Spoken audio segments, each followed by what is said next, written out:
Alhamdulillah anak-anakku sekalian,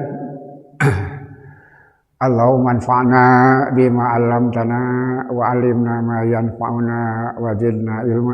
Semoga kita disertai dengan berkah Allah dan pertolongannya walaupun kita menjalani masa-masa yang tidak mudah. Mudah-mudahan cara belajar baru kita tidak mengurangi daya tangkap kalian, tidak mengurangi kemampuan kalian untuk belajar sebaik-baiknya. Hari ini kita akan belajar usul fikih. Buku yang kalian harus siapkan adalah As-Sulam. Ini yang sebagian sudah punya. Kemudian sediakan Al-Quran. Kalau nanti diperlukan ada maroji yang harus kita ambil dari Al-Quran. Sedangkan yang akan kita bahas sekarang adalah tentang mujmal dan mubayyan. Silakan lihat di halaman 27. Kitab As-Sulam halaman 27. Al-Mabasul Khamis fil mujmali wal mubayyani. Pembahasan yang kelima tentang mujmal dan mubayyan. Bagian pertama adalah al-masalatul ula fi haddihima, tentang batasannya, apakah mujmal dan apakah mubayyan itu. Al-mujmalu lughatan, mujmal menurut bahasa itu dari kata-kata ajmala yujmilu ijmalan. Jadi isim maf'ulnya mujmal.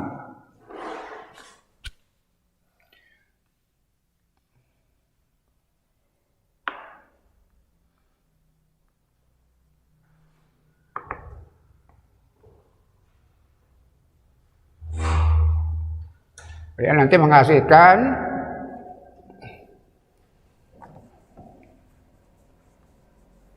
mujmal.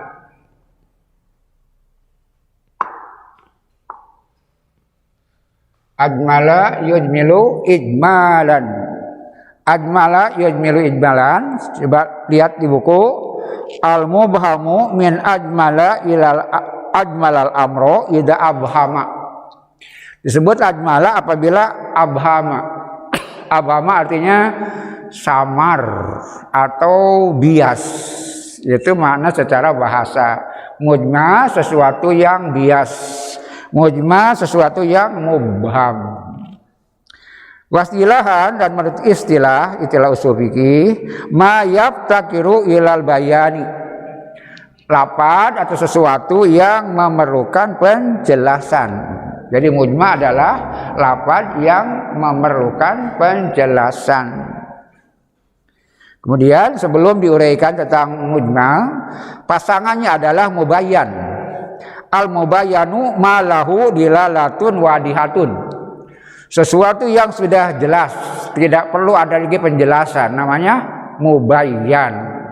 Sesuatu yang mubham, sesuatu yang samar, sesuatu yang bias, istilahnya mujmal.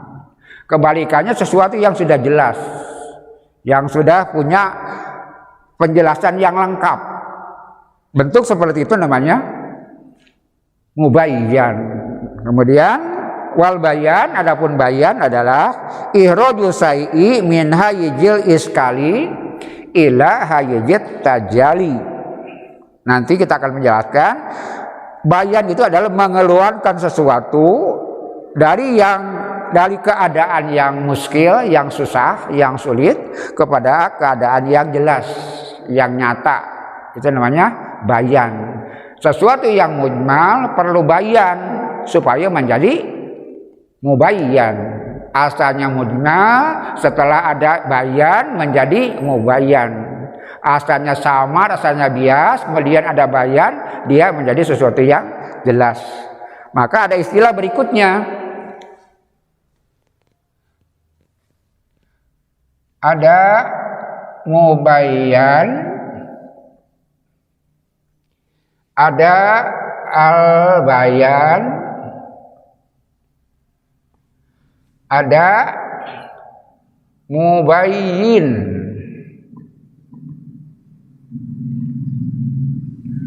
Al-mubayyan sesuatu yang sudah jelas, bayan alat penjelasannya, mubayyin pemberi penjelasan.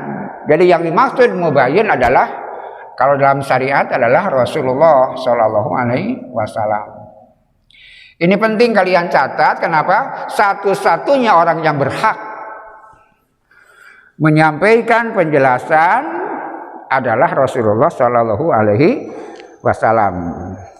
Silakan kita ulangi lagi supaya lebih jelas. Al-mujmalu lugatan, al-mubhamu. Bisa dilihat di halaman 27. Min ajmalal amro idza abhama. Mubham artinya bias, tidak jelas. Berarti sesuatu yang mujmal, dia adalah sesuatu yang masih samar-samar, yang masih bias. Itu sebabnya secara istilah apa mujmal itu? Ma yabtakiru ilal bayani. Al-mujmalu istilahan ma yabtakiru ilal bayani. Mujmal menurut istilah sesuatu yang membutuhkan penjelasan. Pertanyaan berikutnya, kenapa ada sesuatu yang mujmal? Penyebab.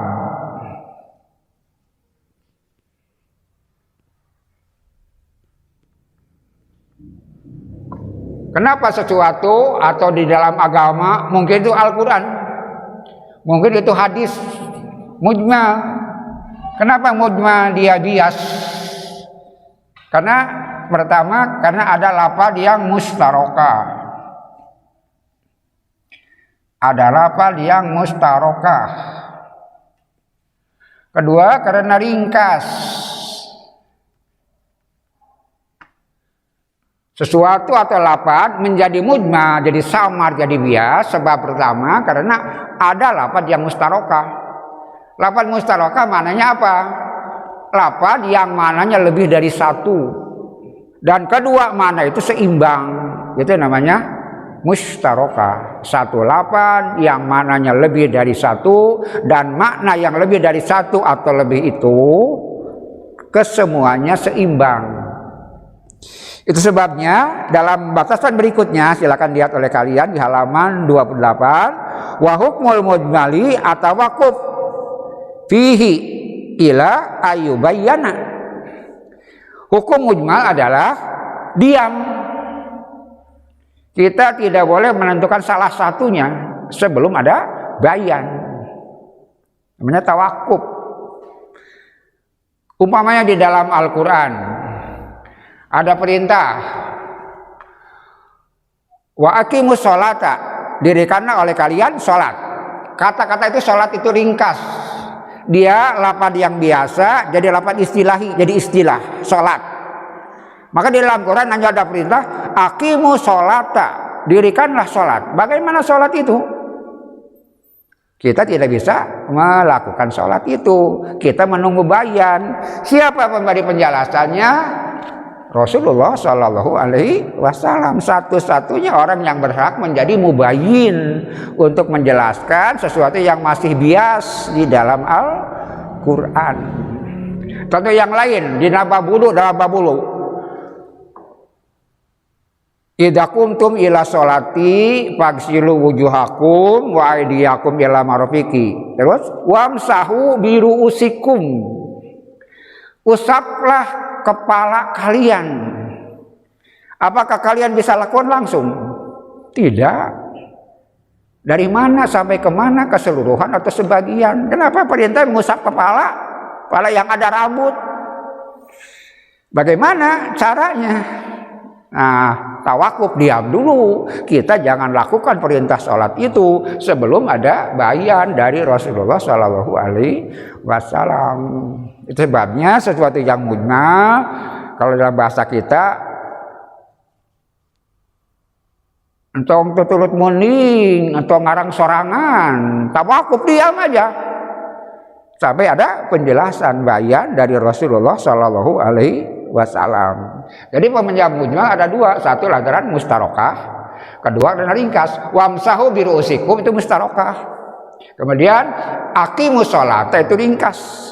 Wa atu zakata, keluarkan zakat. Nah, untuk di zakatan teh Berapa banyaknya? Kapan kita lakukan? Kita tidak bisa lakukan karena dia masih mujmal. Atau yang lebih populer, aula mastumunisa'a, di dalam masih penyebab batalnya wudu. Nah, aula mastumunisa bersentuhan kulit atau jima. Itu namanya mustarokah, maknanya bisa lebih dari satu. Bisa dia mengusap, bisa dia jima, dia bisa bersentuhan kulit. Kita tidak bisa menentukan kecuali harus ada bayan dari Rasulullah SAW. Ada yang lebih populer, lakinu mautakum la ilaha illallah, ajarilah mauta. Mauta itu mustarokah karena maknanya bisa dua. Mauta itu bisa jama'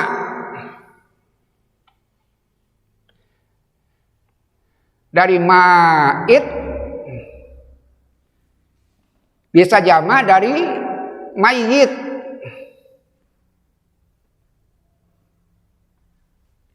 Ajarilah orang yang sudah wafat atau sedang menjalani proses wafat. Yang satu ma'id, yang sedang dalam proses meninggal, sakaratul maut. Ma'id isim fa'il. Ma'id, orang yang sedang dalam proses menjelang wafat, namanya ma'id. Dalam bahasa kita sakit keras atau sakaratul maut. Yang kedua mayit, orang yang sudah meninggal dunia. Dua-duanya isim fa'il. Cuma ini seringkali diartikan maf'ul, orang yang sudah wafat. Seperti qatilun, pembunuh. Qatilun, orang yang terbunuh. Mayitun, orang yang menjelang wafat. Kemudian mayitun, orang yang sudah wafat. Jamaknya sama, itu sebabnya mustarokah. Jamaknya sama. Mauta itu bisa berarti jama dari ma'id, bisa berarti jama dari mayit. Pertanyaannya sekarang, siapa yang harus ditalkinkan, diajari itu?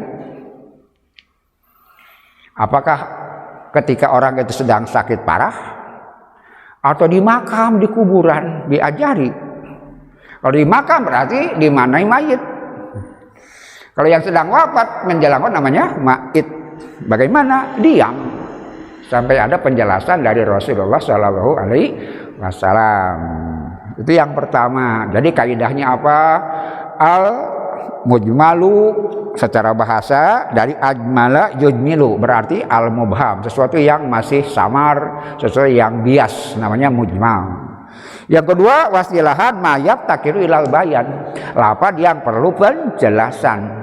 Kenapa perlu penjelasan? Karena dua, satu karena mustarokah, lafaznya maknanya lebih dari satu, seperti mauta, atau ringkas seperti sholat, saum, zakat. Kata-kata keseharian berubah jadi kata-kata hukum, itu harus ada penjelasan karena menjadi ringkas dan samar. Maka kita tidak boleh lakukan hal tersebut untuk menentukan salah satu dari makna yang lebih dari satu itu kecuali sudah ada penjelasan. Di dalam hal ini karena berkaitan dengan ibadah tentu saja Rasulullah SAW. Kemudian kalau sudah jelas ternyata Nabi mengusap kepala keseluruhan, dari muka ke belakang, dari depan ke muka, kemudian mendetik, oh sudah jelas sekarang dengan perbuatan Nabi yang dimaksud wamsahu keseluruhan, sekarang jadi mubayyan. Wudu sekarang sudah mubayyan karena yang asalnya mujma sudah ada penjelasan dari Rasulullah SAW. Maka fungsi bayan apa? Ihrajus syai'i min hayyizil iskali ila hayyizit tajali. Mengeluarkan sesuatu yang dari keadaan yang muskil, susah ditentukan salah satunya tadi, menjadi sesuatu yang jelas. Oh sholat teh begitu, oh saum teh begitu, oh wudu teh begitu. Oh yang ditakinkan itu ternyata bukan yang mati tapi yang menjelang wafat setelah ada penjelasan dari Rasulullah SAW.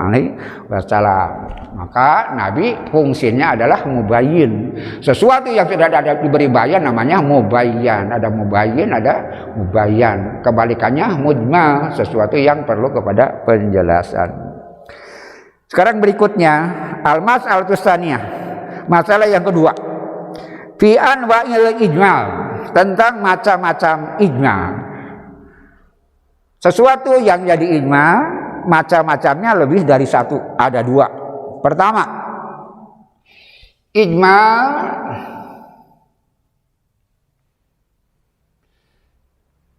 dalam mufradat.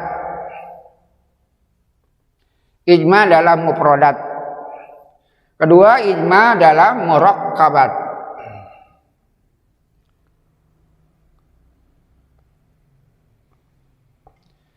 Ada ijma mufradat, ada ijma murakkabat. Mufradat dalam bahasa kita adalah kosakata. Mujmal baik mustarokah ataupun ringkas dalam kosakata. Kosakata itu apa kemungkinannya? Satu, isim, kata, benda. Kedua, fi'il, kata, kerja. Ketiga, harf, kata sambung. Yang namanya mufradat, kosakata dalam bahasa Arab cuma 3. Isim, fi'il, harf. Kata benda, kata kerja, atau kata sambung, harf. Yang dia tidak punya mana kecuali harus ada yang lainnya. Kita lihat contohnya, lafaz yang mufrad dalam isim. Ada isim maknanya lebih dari satu. Contohnya mukhtar. Mukhtar dia bisa berarti isim fa'il, dia bisa berarti isim maf'ul. Dia bisa isim fa'il, dia bisa isim maf'ul. Kalau isim fa'il yang memilih. Kalau isim fa'il yang dipilih. Yang memilih atau yang dipilih. Silakan lihat. Mukhtar itu dipilih atau memilih? Bisa salah satunya, tergantung nanti siyakul kalamnya. Umpamanya Allahu mukhtarun. Allahu mukhtarun, mukhtar ini artinya isim fa'il. Allah yang memilih. Itu. Kalau Rasulullah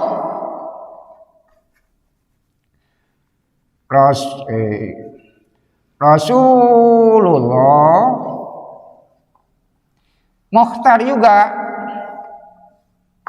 Kalau Allah muhtarun, Allah yang memilih. Allah Rasulullah muhtarun, Rasul yang dipilih. Muhtarnya sama.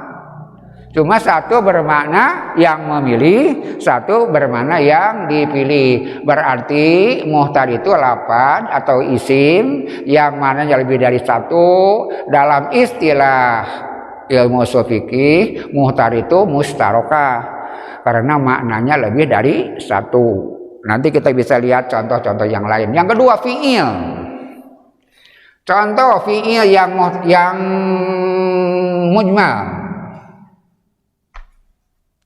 Contohnya kola. Kola. Kalian biasanya mengingat bahwa kola itu artinya berkata. Padahal kola maknanya bisa bukan berkata.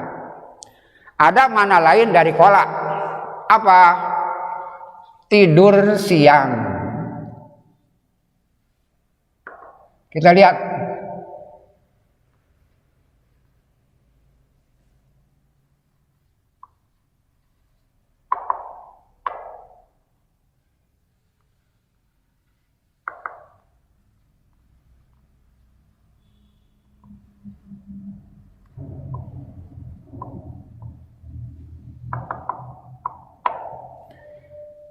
Dua kata ini sama. Satu kola, dua kola. Tapi mana jadi berubah. Kenapa? Yang pertama, kola Ahmadu li ahihi. Ahmad berkata kepada saudaranya. Ahmad berkata kepada saudaranya, kola. Yang di bawahnya, kola Ahmadu alal firosi, di atas kasur. Kola di sini apa artinya? Tidur siang.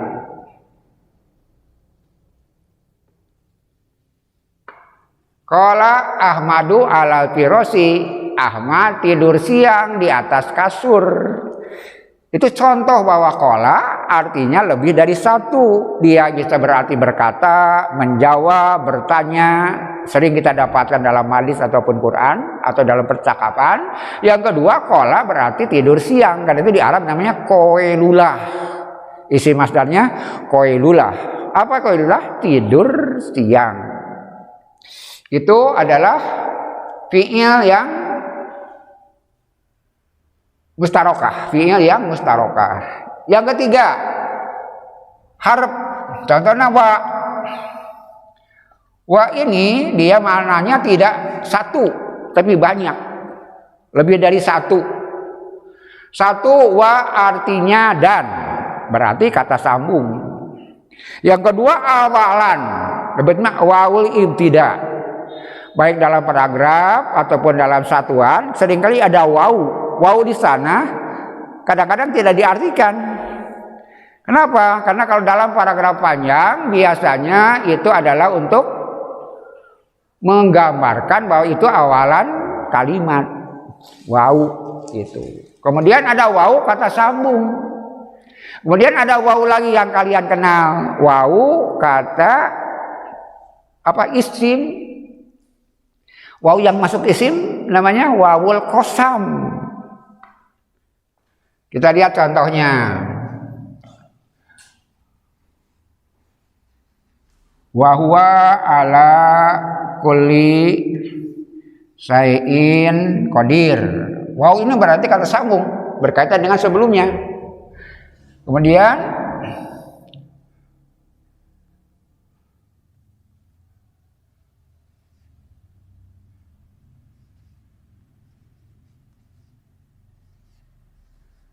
maka dengan nama Allah, wa bi ismillah, maka dengan nama Allah umpamanya, dan ada titik-titik. Waw di sini namanya ibtida.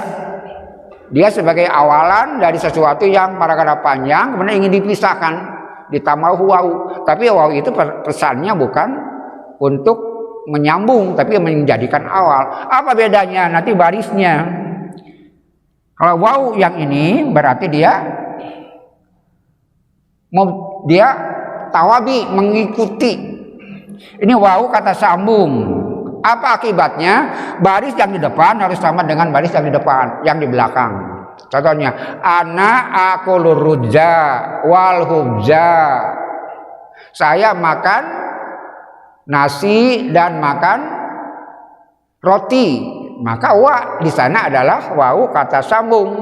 Artinya baris antara nasi dan roti harus sama. Kalau a, u, i, waw yang begini namanya waw atau. Kemudian ada waw yang kata bentuk gambaran kata awal dalam pengertian ibtida, berarti di Eropa di depannya. Atau waw, coba lihat di dalam Quran, dibacanya apa? Wal asru, wal asri, wal asro, wal asri, karena waw ini beda dengan yang ini. Waw ini mah waw qasam, waw sebagai sumpah. Apa yang ingin kita tunjukkan? Waw adalah haraf yang mustarokah. Apa maknanya mustarokah? Maknanya lebih dari satu. Kita kembali ke asal bahwa ijma itu, mujma itu bisa di dalam isim, bisa di dalam fi'il, bisa di dalam haraf. Atau ada kata benda yang maknanya lebih dari satu, ada satu kata kerja yang maknanya lebih dari satu, ada juga haraf yang maknanya lebih dari satu. Kemudian yang kedua, murokkabat. Kalau murokkabat adalah susunan kata, susunan kalimat yang lebih dari satu, dia punya makna. Dengan susunan kata itu namanya murokkabat. Susunan kata yang jelas maknanya itu namanya murokkabat. Tapi maknanya kadang-kadang lebih dari satu. Kita lihat contoh. Tadi saya anjurkan kalian memegang Quran supaya kita bisa lihat contohnya yang murokkabat. Silakan lihat di paragraf kedua halaman 28. Wa amma fil murakabat di baris keempat paragraf kedua, wa amma fil murakabat adapun ijma dalam murakabat dalam susunan kata, silakan lihat dalam surat Al-Baqarah ayat 237. Bunyinya begini, wa in talaqtumuhunna a'udzubillahi minasyaitonir rajim, kalau kalian mentalak mereka, mentalak istri, min qabli an tamassuhunna, sebelum kalian menyentuhnya. Ada orang menikah belum honeymoon, belum disentuh, kemudian bercerai. Ada yang kadang-kadang bernasib seperti itu.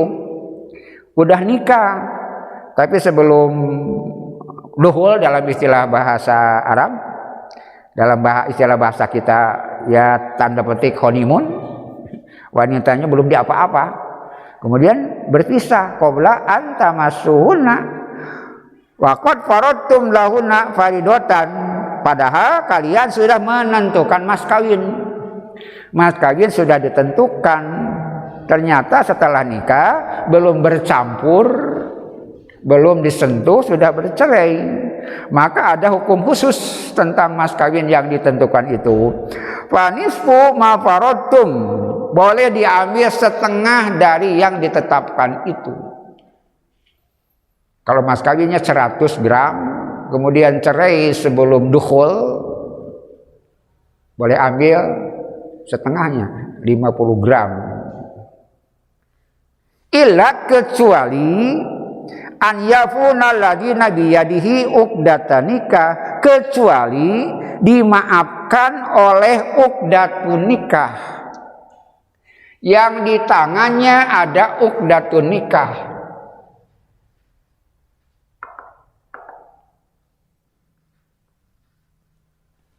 Ini murakabat susunan kalimat.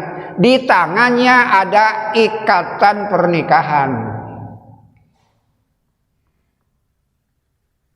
Di tangannya ada ikatan nikah.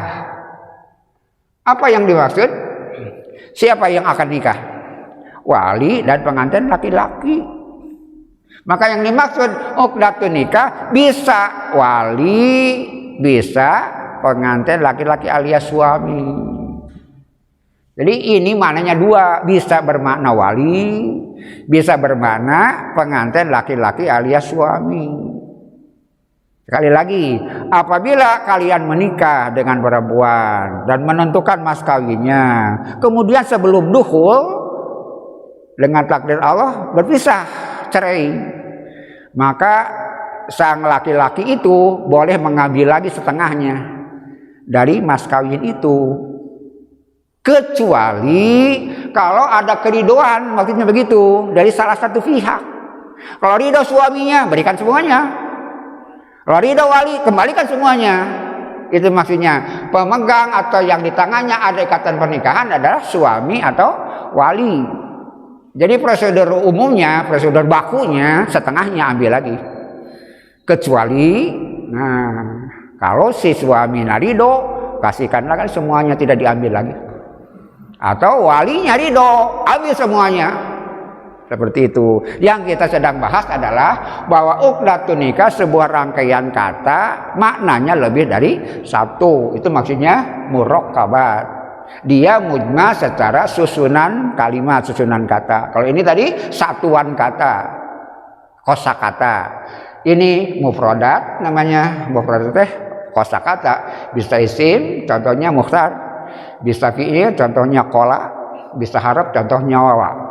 Mukhtar, kola, dan wa maknanya lebih dari satu. Kita tidak bisa mengambil salah satunya kecuali kalau sudah ada rangkaian lengkap, baru kita bisa menentukan. Karena itu jadi bayan. Siakul kalamnya jadi bayan. Gitu.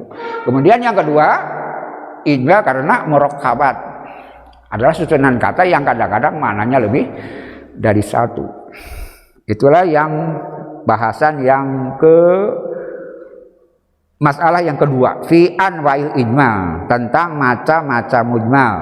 Mujmal ada yang dalam mufradat, kosakata satuan kata, ada mujmal dalam murakabat susunan kata.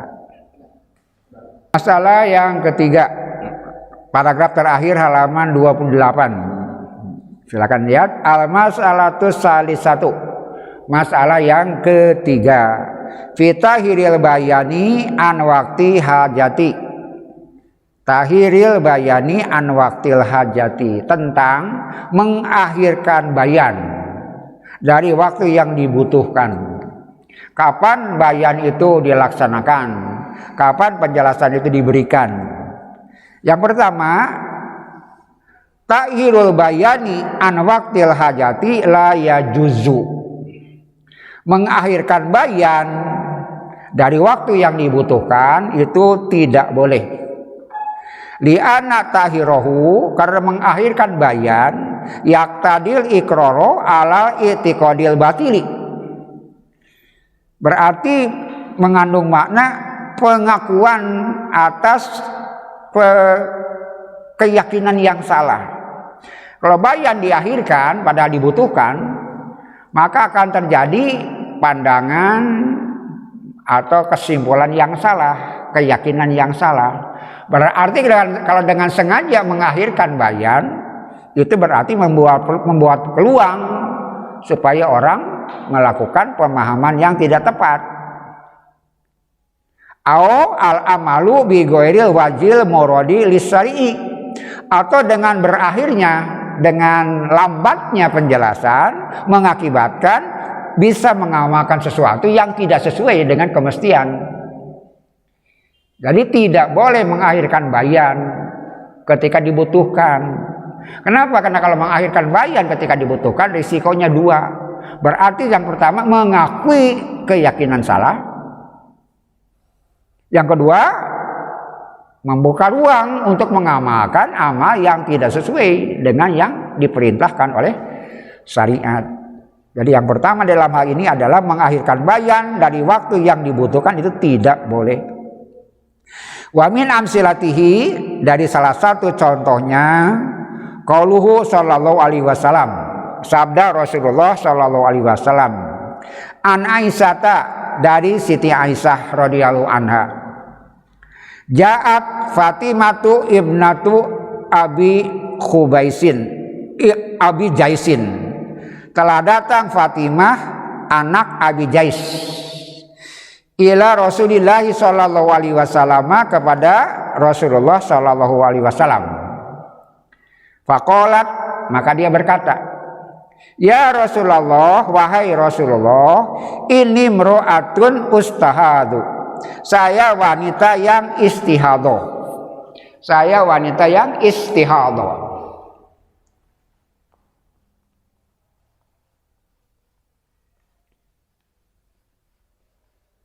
Istihadah artinya adalah orang yang haidnya tidak tetap, tidak teratur, terus saja keluar pada waktunya sudah selesai.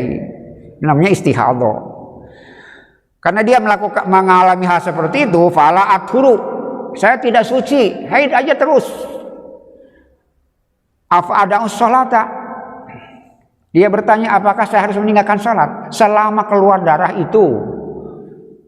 Padahal melewati waktu batas dari haid saya, apakah saya harus meninggalkan sholat? Faqala laha nabiyyu sallallahu alaihi wasallam, maka Nabi menjawab kepada pertanyaan Fatimah binti Jais itu, beliau mengatakan, lah, jangan ditinggalkan sholat. Innama dzalika irkun, itu adalah penyakit, itu adalah urat irkun teh. Dia itu lendir. Maknanya, maksudnya itu bukan sesuatu yang normal. Itu ketidaknormalan. Berarti bukan haid, tapi penyakit atau ketidaknormalan. Walaisatil bil haidah, dia bukan haid. Jadi jangan selama berdarah kemudian berhenti sholat. Bagaimana caranya? Maka Nabi mengatakan, fa idza aqbalatil haidatu fada'i sholata, ketika datang masa haidmu tinggalkan sholat. Aqbalatil haidah maksudnya datang masa haidmu, ada daur ulang, ada rutinitas wanita, dia haid. Berapa lama? Tergantung masing-masing. Hukumnya tergantung masing-masing. Al-adatu muhakamatun termasuk itu. Kita tidak boleh menjawab berapa lama lamanya haid. Kata kita 7, belum tentu. Apalagi laki-laki yang jawab begitu, dari mana tahu? Kenapa? Itu kebiasaan masing-masing. Ada yang 5 kadang-kadang, ada yang 6 hari kemudian bersih, ada yang 7 hari bersih, sekitar itu. Artinya begini, kalau biasanya 5 hari, setelah 5 hari ternyata masih, berarti yang lebih dari 5 itu bukan haid. Tapi itu adalah masa penyakit. Malah kan kata para ahli juga kan darahnya berbeda antara darah haid dan darah setelah itu. Kalau darah haid itu kan darah mati, darah setelah itu adalah darah yang hidup, darah yang warnanya pun berbeda, katanya baunya pun berbeda. Maka kata Rasulullah SAW, apabila datang masa haidmu, yang masanya tergantung kebiasaan masing-masing, setiap wanita punya hitungan masing-masing.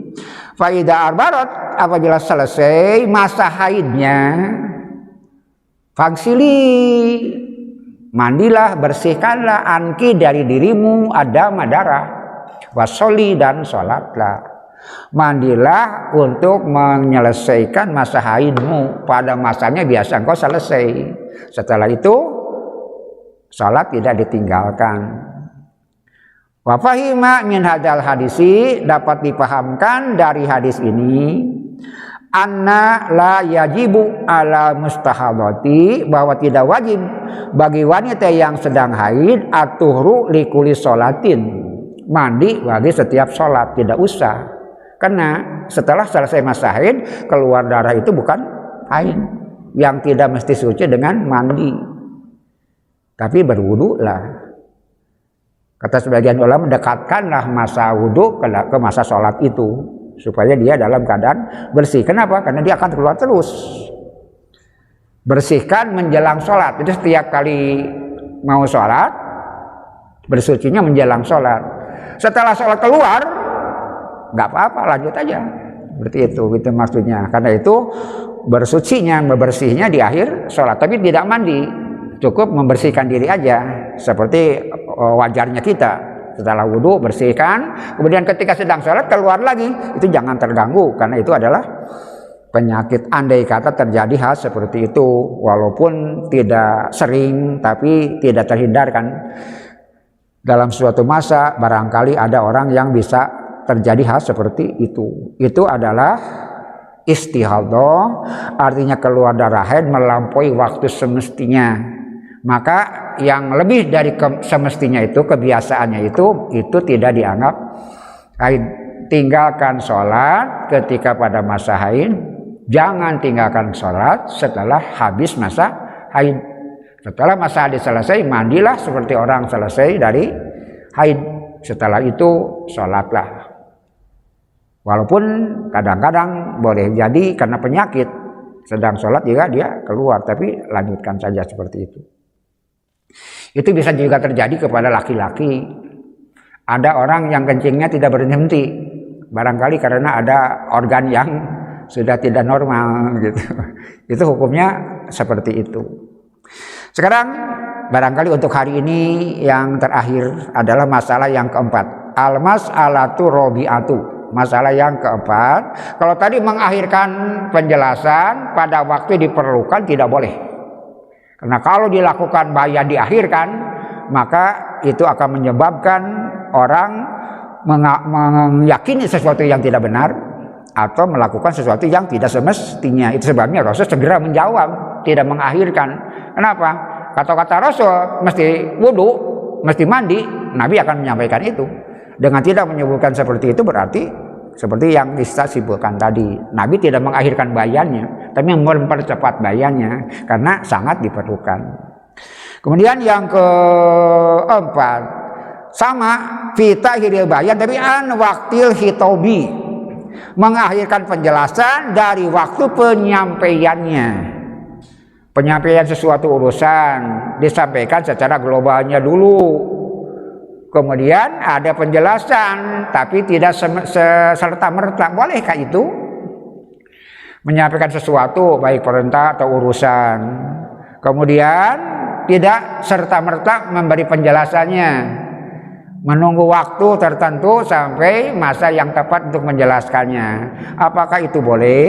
Kita baca jawabnya. Tahirul bayani an waqtil khitobi ya juzu. Mengakhirkan bayan dari waktu penyampaian itu boleh. Kalau tadi mengakhirkan bayan dari waktu diperlukan tidak boleh. Dalam pengertian setelah Nabi lakukan seperti itu, kita pun seperti itu. Ada sesuatu penjelasan yang tidak bisa ditangguhkan. Karena kalau ditangguhkan akan kacau. Tapi kadang-kadang ada penjelasan yang bisa kita ukur menurut kepentingannya, diakhirkan. Contohnya nanti kita akan lihat. Tapi yang jelas boleh mengakhirkan bayan dari waktu penyampaiannya. Wa dalilu, maka dalilnya adalah qauluhu sallallahu alaihi wasallam. Sabda Nabi sallallahu alaihi wasallam. Sabda Allah, maksudnya sabda Allah Subhanahu wa taala. Contohnya Allah Subhanahu wa taala berfirman, fa idza qara'nahu fattabi qur'anahu summa inna alaina bayanahu. Ini dari Allah kepada Rasulullah SAW di dalam surat Al-Qiyamah. Fa'idha qara'nahu, maka apabila selesai aku membacakannya, maka apabila selesai kami membacakannya, fattabi qur'anahu, ikuti bacaannya. Itu maksudnya dalam proses turunnya wahyu. Disampaikan oleh Jibril diikuti, disampaikan oleh Jibril diikuti, begitu. Selesai dibacakan, ucapkan. Ketika bacakan, ikuti. Itu yang dianjurkan oleh Allah kepada Rasulullah ketika menerima wahyu Al-Quran. Summa inna alaina bayanahu. Kemudian, nah kata kuncinya adalah summa. Summa kemudian alaina kewajiban kami bayanahu menjelaskannya. Kata kuncinya di sini. Summa itu menunjukkan ada jarak waktu. Wa summa litaqi ma'atarohi. Summa itu sebuah kata yang maknanya ditangguhkan dan ada waktu. Beda dengan fa, bisa dengan wa. Kalau summa berarti tidak langsung. Kalau ana akulu summa yasrobu, saya makan kemudian minum. Kapan minumnya? Bisa ada jarak waktu. Kalau summa, kalau fa itu langsung. Kalau summa ada jarak waktu. Itu sebabnya Allah Subhanahu wa taala berfirman di dalam ayat Quran dalam surat Al-Qiyamah itu, wa idza qara'nahu fattabi qur'anahu summa alaina bayanahu. Kemudian kami yang akan menjelaskannya. Dengan kata-kata summa berarti dari perintah kepada penjelasan ada jarak waktu, seperti sholat. Dari turunnya ayat sholat kepada sholat ada jarak waktu.